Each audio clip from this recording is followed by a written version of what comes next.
Eddie, how pleased are you with the way the likes of Murphy and Almiron have stepped up their games in recent week, especially when you've got a week like this with 3 matches? It feels like you've got real options now. Yeah, I think those players that you mentioned have done a great job for the team. Different stories really behind both of them, but Miggy's scoring goals and in a really good place at the moment, and Murph's has come in the last 2 games and I think given very, very good performances for the team and individually for him. Great to see him score last week as well. So yeah, I think there's competition there when you see how good Ryan Fraser is as well, and Maxi, and he speaks for himself. Joe Linton came on and played wide briefly the other day, so we've got really good options in that position.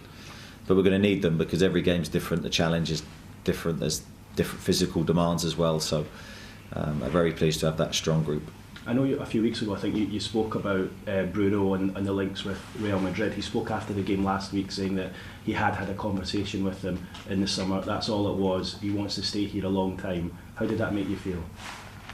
You're telling me things I don't know, Keith. So yeah, I mean, we desperately want Bruno to first be happy here, to enjoy his football, to see a long-term vision here. And I think time will tell on that. We have to get the team in a good place. We have to build positively, and I think as long as a player sees progression in the team and he sees an ambition in the club, I think hopefully we can fulfil the needs of everybody here, because we want to build a team. I think we're in the very early stages of that, so we don't want to disrupt the group we have. We want to add quality the other way. That's the aim. Where is he on the scale as to where you thought he would be and what kind of player he was before he arrived? Is he as good as you thought? Is he better than you thought? And how good is it to see his relationship that he seems to have with the Newcastle supporters? The reason I'm laughing, that's a trick question, that one. Can't win whatever answer I give. I'd just say he's done unbelievably well. And I think I said this the other day, that the thing that has pleasantly surprised me is because you never quite know your relationship with a player when you sign. You never quite know how that will gel between me and him and the squad. It's a lot of guesswork.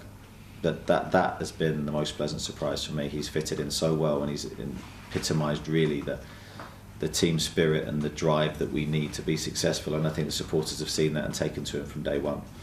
So off the pitch, absolutely brilliant. But I think on the pitch, he speaks for himself. I don't think I have to really comment too much on his performances.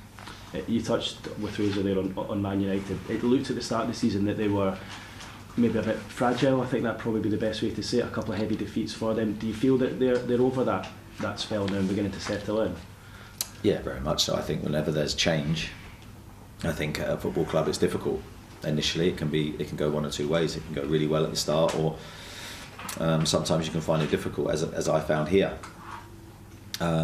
But I think they've got top quality players and a top quality manager, and I think eventually things gel and start to form. And Eric's philosophy, I loved watching his team at Ajax, and he built the club to a very, very strong position when he left. I've got no doubt he'll do the same at Manchester United.